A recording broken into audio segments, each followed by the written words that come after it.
Donald Trump could refuse to certify the nuclear deal with Iran next month even if Iran is not found to be violating the terms of the agreement, Nikki Haley, the U.S. ambassador to the United Nations, has warned. However, Haley said if Trump did not endorse the agreement by a congressional deadline in mid-October, that does not mean the United States is withdrawing. What happens next is significantly in Congress' hands, Haley said in a speech at the American Enterprise Institute in Washington. She could not prejudge what Trump would do, she said, but she argued strongly he would have grounds to withdraw his certification for the 2015 nuclear deal, under which Iran significantly reduced the scale of its nuclear program in return for sanctions relief. Iran has said it would continue to adhere to the agreement if the other 5 national signatories remained committed, but if the deal did fall apart and Iran restored its program at its pre-2015 level, it could trigger a second global nuclear crisis, alongside the precarious standoff with North Korea.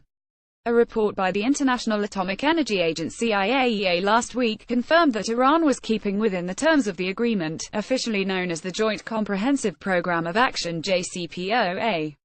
However, Haley pointed out that under U.S. legislation, the president had to certify not only the absence of technical violations of the JCPOA but also to guarantee that the continued suspension of sanctions is appropriate and proportionate to steps taken by Iran, and that lifting sanctions is vital to U.S. national security interests. We must consider the whole jigsaw puzzle, not just one of its pieces, Haley said, adding that Iran's missile development, past behavior and general trustworthiness should be taken into account. I'm not making the case of decertify, she said. I'm saying should the president decide to decertify, he has grounds to stand on. She implied that Trump would not necessarily specify his reasons for withholding certification. Ambassador Haley's speech was meant to alert the administration's supporters that it will not certify Iranian compliance the next time it is required to do so by law, and that the ball will then be in Congress' court on whether to impose new sanctions, said Jim Phillips, senior research fellow for Middle Eastern Affairs at the Heritage Foundation. If the president does not certify Iranian compliance, then the nuclear agreement will unravel, although not necessarily immediately. The White House may leave the door open to renegotiating the deal, although I believe Tehran is likely to reject renegotiating the issue.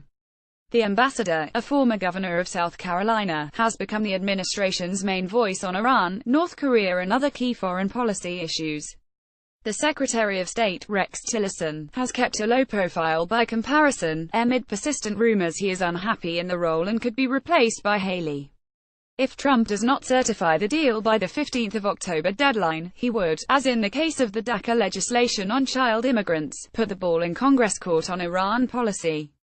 Congress could reapply nuclear-related sanctions, or it could take no action and in effect knock the ball back to the president.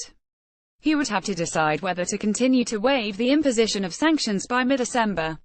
Ilan Goldenberg, a former State Department official, said that if Trump withheld certification of the nuclear deal, it would be hard for him to continue to waive sanctions, as both are based on similar criteria. If it goes back on his desk, it's probably the end of the nuclear deal, Goldenberg said. The other 5 national signatories of the JCPOA, including the UK, France and Germany, key European allies, have underlined their commitment to it. The Iran deal is about the nuclear issue, nothing else. So far, Iran is abiding by the commitments taken in this mutually agreed framework, the French ambassador to Washington, Gerard Arad, said in tweet soon after Haley's speech. Haley claimed they were concerned about Iran's behavior but acknowledged they did not want the U.S. to withdraw. However, she asked, are we going to take care of our allies and make sure they're comfortable, or are we going to look after our national security interests?